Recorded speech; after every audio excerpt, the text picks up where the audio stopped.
Oh, my goodness. Happy New Year. Happy New Year. Hey, it's 2022, and how are you? Welcome to Three Oh my Black God. Frat Grads. Thanks for checking in. This is our 80th episode.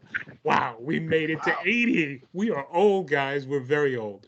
But in regards, No, we're not. we're Three Black Grads just talking photography.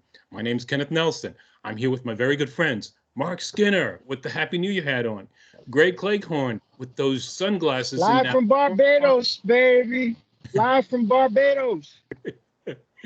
Wow, warm it up for us. Warm it up for us, okay? Uh, Oh man, I'm sweating. You see the sweat? I'm sweating. we're graduates of the Fine Art Photography program at Pratt Institute in Brooklyn, New York, and each of us brings decades of experience in photography, commercial and fine art, to our conversation. In this episode, let me take that damn thing off. Okay, I've captioned this episode Recontextualization, in which we're looking to explore the notion where photographs can display multiple meanings from the standpoint of the artist or photographer. Gosh, it's complex, but you'll understand it. There are circumstances where viewers like to have their own interpretation of the photographs or art that they're seeing, and they don't want to be led by the artist. Greg is a staunch proponent of viewers keeping control of how they interpret their photographs. So let's go into a little bit of ooh, yeah. Ooh, okay. Give me a sec. I just think I just messed up that one. Do, do, do, do, do, do, do, do. Oh, yeah. Let me just, I'm sorry. Do, yeah. Okay. I'm sorry. Bear with me. Bear with me. Don't be Little glitch, sorry. Just little glitch, little hey, glitch. this is live, man. This is Yeah. live. Things Tell me happen. about it. All right. Keep it rolling. Okay.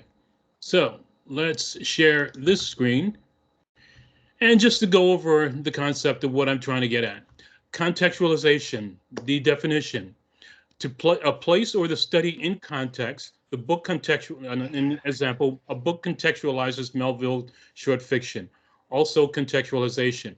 Okay, so what we're looking to do or talk about is recontextualizing images that we've taken. So with that, I'm going to start first just to get the ball rolling to give you an idea of where my train of thought was at. Let me start with this image here. And I'll begin by saying that, okay, this, you look at this image and you say, oh, okay, cool. It's a shot. It's a photograph of some guys grilling, right? And when I first took this photograph, I took it out of the context in which it was within. Now, these street festivals happen in New York all the time. And this particular was one street festival. But what was particular about the street festival, that it was a gay pride street festival. And so it's taken out of the context with which it is in. Okay, there's no indication that it's there. But later, when I first took it, there was no mental thought processes what to do with the image or how to contextualize it. Years later, I'm thinking about, holy cow, I just totally took it out of the context with which it was in. So when I first interpreted it, it was outside the context in the confines of the space in which it was in. Now, as I think about it years later, I want to recontextualize it back into where it was originated from, which was a gay pride festival. So that's the recontextualization. It's a simple thought, but yet it's complex because you're not giving enough information or you're giving not enough. Second shot I just want to go over is, I think this is an interesting thought. Um, Here's a photograph, and when I originally took this photograph, I just thought of a father-son relationship going on, right? And I was like, oh, great, it was a split second I took this photograph, and it's like, okay, let me get this great photograph of father and son. Boom, right? 22 years later, it's recontextualized because then you started to take in the surroundings of the image. The carousel ride is $1, right? If you recontextualize that in today's terms, that carousel ride is now $3.50. Or more. All right. So I just wanted to sort of give you some sort of just thoughts and ideas about recontextualizing an image and the intent with which we have when we first take the photograph versus what may happen within the confines of the photographer or the artist years later. And the economics of entertainment. Yeah, right. Tell me about it. That is so true. So I won't belabor the point. Mark, you're up next, and I'll Okay. bring up your shot. Nice shots, Ken. I love them, man. Yeah, they're really nice. I Gay like them. chickens need love too.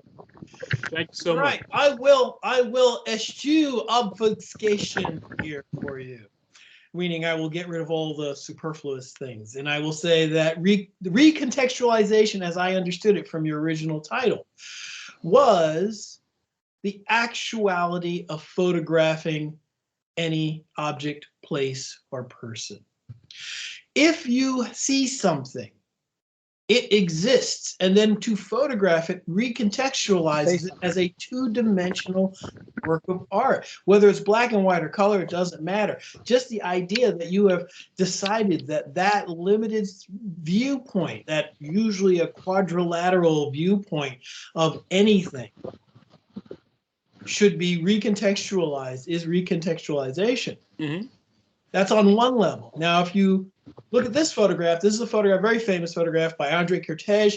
It is a fork that's lying on a plate. So it's a fork on a plate. If you go to the next photo, this is a photograph that I did at my own kitchen table. This is a plate with a fork on it. Now, what's the difference? The only difference is maybe a few compositional elements. Obviously, there's time because I didn't live when, I wasn't a photographer when Kertész had photographed that original image.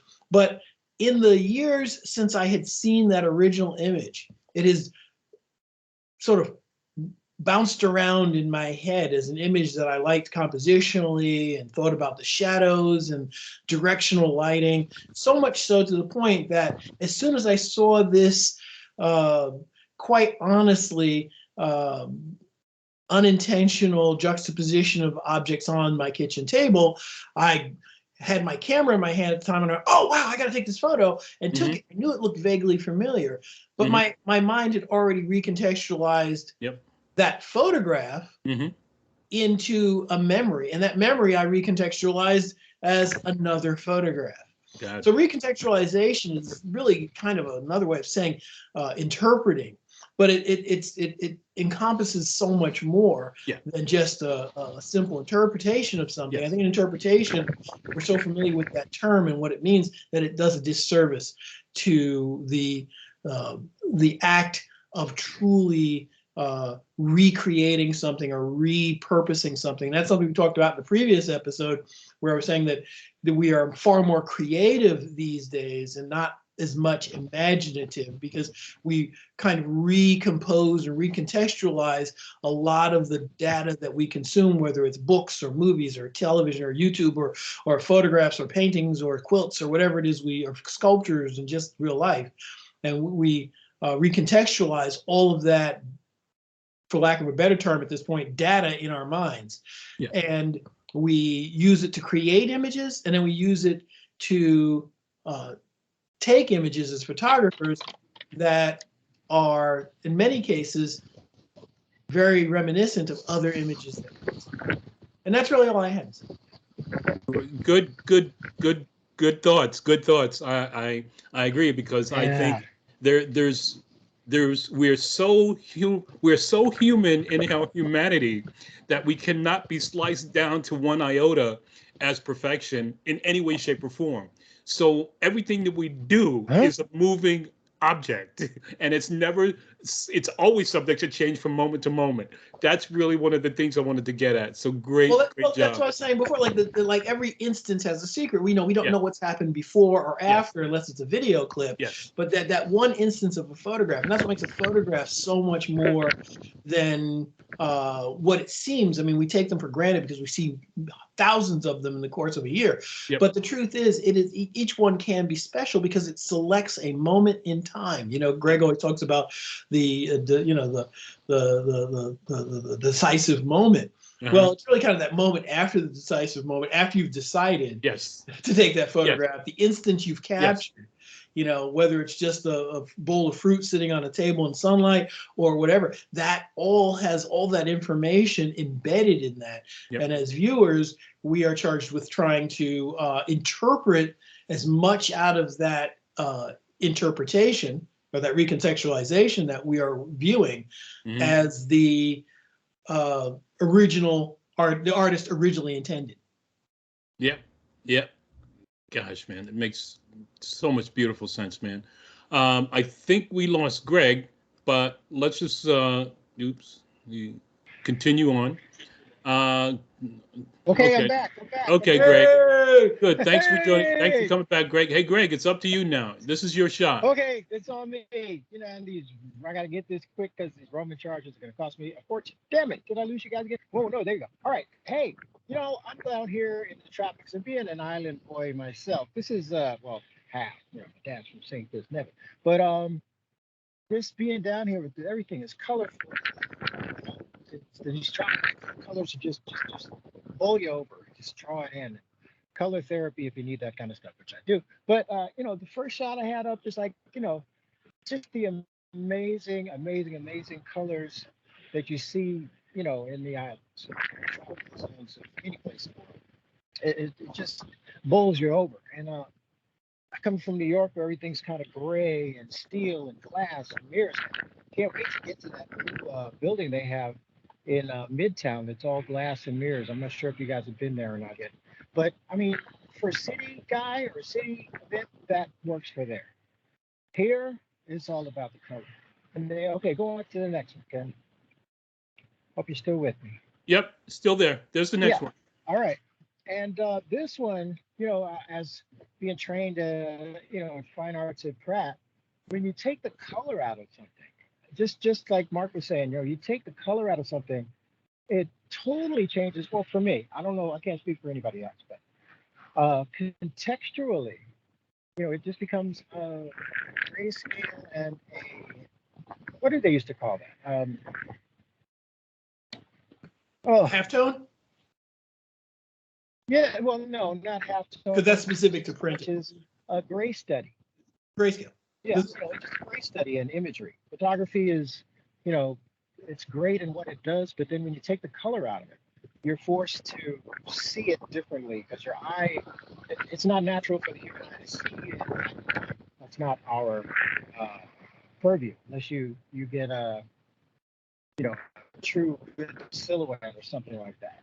But other than that, you know, it forces you to examine the lights and tones and shadows, the depth of it. And, you know, you can imagine that there's colors because you know there's coloring. But I like, and I really, really enjoy it. Enjoy a lot of your black and white work, Ken. And that example that you had, Mark, of the Cortez versus what you saw, and how we're invented, nope, how we're influenced by what we see, you know, and then being a crowd, you get pounded and poured over with all this imagery of painting, illustrations, you know, all sorts of created art that when you see something, it sticks with you. And sometimes, you know, later on, like you said, you'll see something and you're like, ooh, but you don't really know why, you know. So you take the shot, like you said, and you're like, huh. Then later on, it clicks in. Oh, that's a throwback or a memory of something else that I saw, and now I'm recreating it the way I see it. And love black and white. Love the way it changes the contextualization of imagery. And I could sit and look at both of them for different reasons. But for the black and white, it just I don't know. I love them both. And great topic, Mr. Nelson. I won't belabor the point. And boy, am I gonna have to pay a whopping bill when I get back. But it's worth You know, it. here's the thing. I Live have from Barbados, baby. well, you know what's really interesting? I want to say something about first Ken's photograph at the guys grilling, right? Uh-huh. I thought that was really cool because you can see the intensity of the guys they're cooking. And I was wondering, I had seen you shown me that photograph before, and I was wondering why why they were so intense. But I mean, this was, you know, I don't want to date it. $10,000. But this was some time ago, Yeah. right? Yeah. Right. So, you know, when at a time when, you know, these guys are merchants and they are, in a place where it's not as so much as accepted. I mean, it may be accepted because of this this one festival, a Pride festival, or maybe in this one city, at a given time, but it's a special time and a special day, right? So, I don't know what these guys, what they're about, but I do know one thing. The idea of someone putting a camera in front of them at this point, whether they want to be captured in that space for whatever reasons, right? They seem to make sure that they're just making sure they're doing their job. Yeah. And I think their seriousness and the intensity of the goes through. I can see, and you didn't have to tell me it was what the festival was. I can see that those guys are just, they're making sure that the food is prepared properly no matter where they are. And so I don't need, Those guys make like $10,000-$15,000. Those guys make like $10,000-$15,000 a day. Right, but what I'm saying is one of the great qualities of that photograph is, it's great to know where that is. But even in that photograph, without knowing where that is, it still holds up with the intensity of the subject because of the proximity. Yeah. That secret is in the instance. I don't know that that's at a particular festival, right? But I do know from the photograph what is important in this particular framing, and that is this guy is making sure that food is turned properly so it doesn't get ruined. Yeah. And that's. But in addition to that. And that's as much information as I'm getting from that in that photograph, and that's okay. And I'm sure you have others where you can see the juxtaposition with people and so. But that's not what that particular photograph is about. And that's what's really good about photography is you can select another moment where you can show the workers in context of where they are. And really show what it takes for them to be there. But in that instance, it's just about the food. And in yours, I wanted to say, captured it. Oh, the guy captured it. Yeah, the leading lines. That's such a beautifully composed image. Yeah, that's the beauty. And I think, Greg, I love your photographs of the boat for several reasons. One, it's a beautiful tropical paradise. It reminds me, quite honestly, of some of what's his name, Van Gogh's early work before he started doing the swirls. I mean, it's just, it's a boat. It was the absinthe. It's such a rich subject matter. It's the absinthe. Right. But it also reminds me, because I grew up in the 60s and 70s, it does remind me of the minnow, So as much as I, there was the season 3 in color, and then the second one, season 1 in black and white. So, for me, there's a lot of things going on in that photograph. Some of it's information that I've imposed on it, and then some of it's actually what's there. But out of actually what's there, it's a nice photograph of, a beached boat. Yeah. Yeah. Okay, guys, we're coming down to a time which we need to go. All right. I want to thank everyone for joining us. If you have any questions about this episode, any previous episode, let us know. Write in comments. Subscribe to my channel down below. If you have any questions, concerns, thoughts, want to share some thoughts, just write a comment. Let us know. Thanks for joining us. I'm Kenneth Nelson with Mark Skinner, Greg Cleghorn. We're 3 Black Pride grads. Thanks for joining us. Happy New Year. Join us the next time. Happy New Year. Happy New Year. Happy New Year. We'll see you again soon.